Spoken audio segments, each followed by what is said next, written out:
All right, everybody, say welcome. Welcome To the Week 13 preview. to week 13 preview. preview. What's on your shirt? The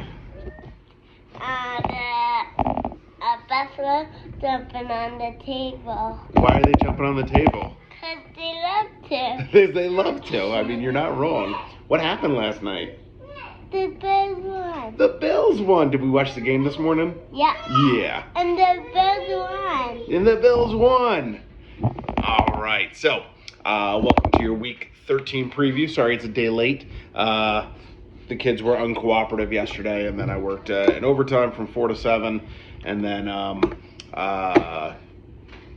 by the time I got home, I wasn't going to record before the game because obviously I was stressed out before the game like I always am. All right, on to the, before we get into Week 13, let's do a quick recap of Week 12. Obviously, Courtney did a great job on the recap, and we'll get into all that. Marcel was our high score this week with a $165. We'll talk about playoffs in a little bit, but he's making a sneaky push to get into that 6th seed right now. You can hear the twins in the background, so you'll have to deal with that. Those babies are crazy. Can you go put on more Cocoa Melon for them? All right. So Marcel was the high score. Courtney was the low score. Yeah, I mean, we don't really need to go over each and every game. I'll say that I'm frustrated that I had the 4th most points in the league this past week, and not only lost, but got manhandled. Lost by 26 points, despite having the 4th most points. So thank you for that, Kyle.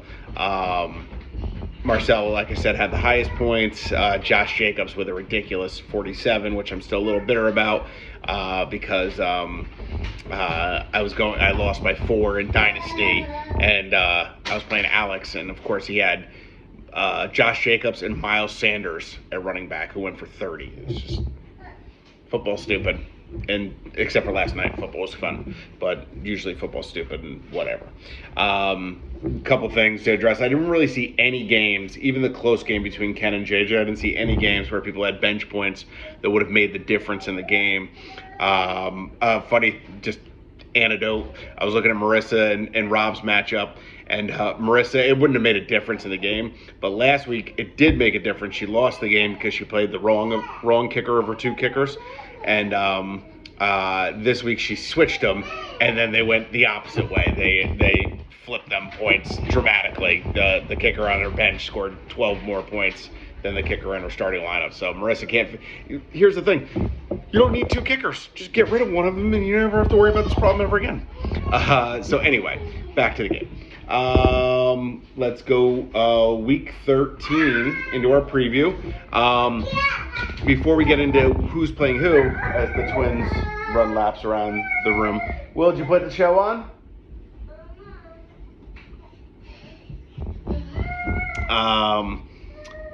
Talking about who played last night, obviously the game was Bills-Patriots. Your 3rd victory Friday of the year for the Bills, a new NFL record. No team has ever won 3 Thursday games in a single season, and the Bills now did that, winning the opener, and then Thanksgiving last week, and again today, or last night. So congratulations, Buffalo, NFL record. Josh Allen also set a record by becoming the first player in NFL history with 3 straight seasons of 25 passing touchdowns and 5 rushing touchdowns in a season. So again, NFL record. Congrats to me, I guess, because obviously I'm fully responsible for everything. What are you doing, buddy? Oh.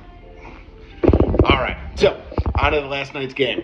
I had Stephon Diggs going with solid 22 points. Should have been more. Obviously, you saw a 40-yard touchdown pass called back because our backup tight end can't block anybody. He's useless.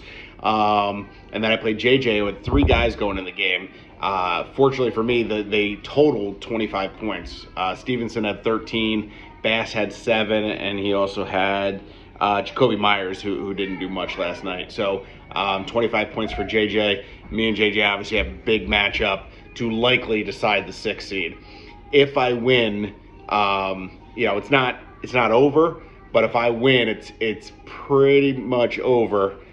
No, if I win, that's done because I'll have a game. I'll have a game, 2-game lead with 1 to play.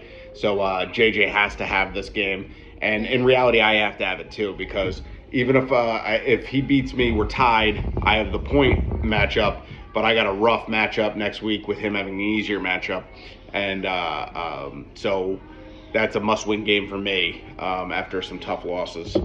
Then let's see who else had people going. Marcel had Gabe Davis. He didn't do much, but he did have the touchdown. So 9 points out of Gabe Davis. By the way, I just want to point out, and Marcel will back me up on this. He calls me yesterday. Says, I'm thinking about playing Isaiah McKenzie in a league. What do you think? And I said, I see him having like a 5 for 40 type game, and then you just got to pray one of them's a touchdown if you're going to do that. And what was the stat line last night? 5 catches, 44 yards. 5 catches, 44 yards. For Isaiah McKenzie. Yeah. Who's the Bills' quarterback? I think Dawson Knox. No, he's the tight end. Who's the quarterback? Who throws the ball? Josh Allen. Josh Allen. And who catches the ball? Dawson Knox and Stephon Diggs. Yeah. So Mr. Ken had Josh Allen going. Josh Allen had a good game, fantasy-wise. I mean, he had a good game real life. It was very solid. But fantasy-wise, it was just fine. He had 16 points. You want more out of Josh Allen fantasy-wise, but I'll take the W. And then Ken also had the defense going for, a solid day. Tommy McGrath had 11 out of Devin Singletary last night. The real story was kind of the change in the guard at running back. James Cook looked like the lead back last night. And it's been trending more towards 50-50 the last couple weeks. And then last night was the first night where Cook out-touched him. And I don't know if he out-snapped him, but he definitely out-touched him. And I went to see who has Cook on his bench, and I actually saw nobody owns James Cook, which I'm a little ashamed of that I didn't go ahead and take a look at that. But a shame on the rest of the league as well for letting him literally be on waivers right now. And then Tom Jessup started Dawson Knox. Unfortunately, Dawson Knox had 1 target and bounced right off his face. So a goose egg for Knox. He's kind of all or nothing. Unfortunately, it's been a little disappointing. And then Courtney started somebody in the game last night. That person was inactive and didn't play. So Courtney is trying to eat some pancakes because that is a big matchup between Courtney and Marissa to determine who is going to be eating pancakes. And so Courtney gets a goose egg out of Damian Harris, who was injured and not playing in the game. Onto the matchups. Me and JJ. Like I said, that's a huge matchup for the 6th seed. Marcel and Justin. Marcel's hopes are alive. He's on a 2-game win streak. He's actually got the same record as JJ. JJ's got him in points. But Marcel's got a chance, but he's got to beat Justin this week. And Justin's obviously playing to, Justin's locked up a playoff spot. We'll go into that, but he's fighting for seeding there. Ken on a 3-game win streak against Tommy. Ken with a win this week would get to 9-4. Tommy would drop to 9-3-1. It would put Ken only half a game behind Tommy.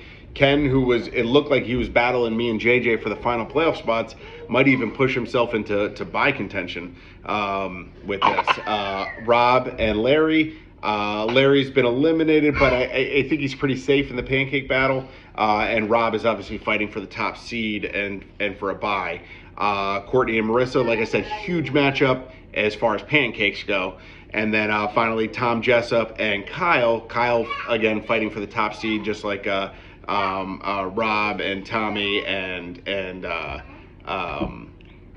Kyle and Ken, really. And then Tom Jessup is in the same boat as Marcel. He's won 4 straight to get to 5-7. And his playoff hopes are alive. They're small, but they are alive. Talking about those playoff hopes, Courtney, Marissa, and Larry are eliminated. They're mathematically eliminated from making the playoffs. They can't get in. Right now, Marissa has a 1-game lead on Courtney. Larry's got a game and a half lead. This is with 2 games to play. So Larry should be safe for the pancakes. Obviously, actually, I think Larry's safe regardless because Marissa and Courtney are playing each other. I get no. It's possible if Courtney wins this week, and then yeah, it's possible. But Larry should be safe there.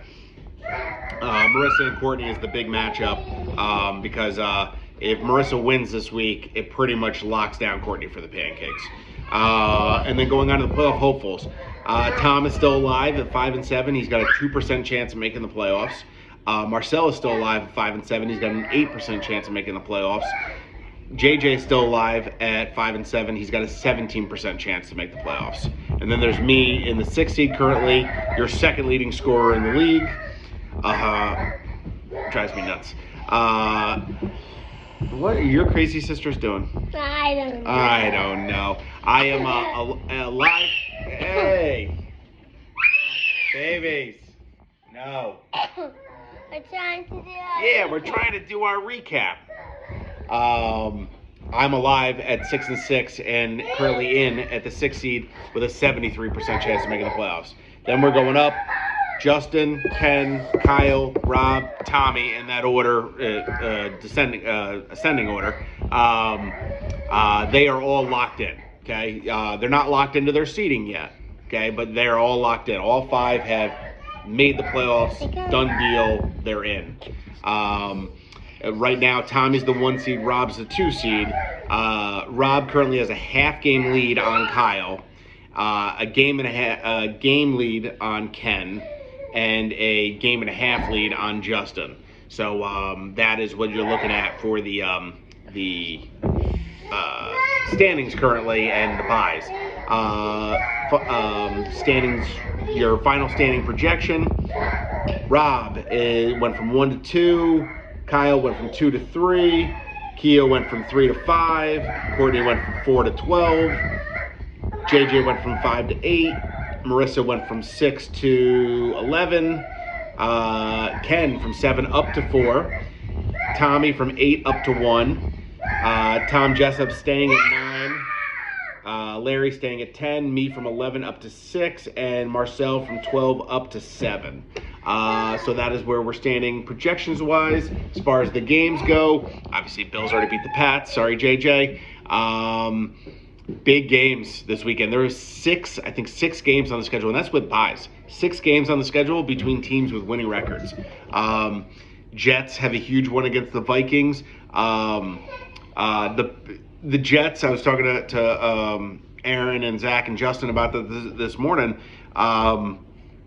I was asking who were you guys rooting for last night? Because obviously to win the division you needed the Pats to win, but eliminating the Pats from playoffs certainly helps the Jets because then you really only have to worry about the Chargers as far as a team that's in the hunt that is not in the playoffs right now. So you're rooting hard against whoever the Chargers are playing right now. As far as who they are playing, let's see. Chargers are playing. Who are the Chargers playing? Maybe they're on a bye. Saints, Bucks, Cowboys, Colts. Cowboys should win that game. Raiders, Chargers. I mean, Chargers should win that game, but obviously all you Jets fans in here will be rooting for the Raiders. Bengals, Chiefs is a huge game. If the Bengals can win that game, which they beat the Chiefs twice last year, and if the 49ers can beat the Dolphins, sorry, Marissa, which is certainly possible. If those games go my way, the Bills are back as the number 1 seed by the end of Sunday, which would be fantastic. And the Bills won. And the Bills won. Let's see what else we got. Giants, Washington, huge game for the NFC playoffs. And good luck, Giants fans. Vikings, Jets, we just talked about. Hopefully Mike White comes back to earth for me. And then the Jets come in, down bad next week and decide just to concede the game because I don't need a repeat of what happened a couple of weeks ago. And then I think that's it for all of our team's games. Good luck, everybody. We got anything else going on? What? Oh, Friendsgiving. I'll see a lot of you guys. We'll see a lot of you guys on Saturday because we got Friendsgiving. Looking forward to that. Somebody's at my door. All right. Well, I guess that's the end of the preview. Say bye, everybody. Bye, everybody. Go Bills. Go Bills.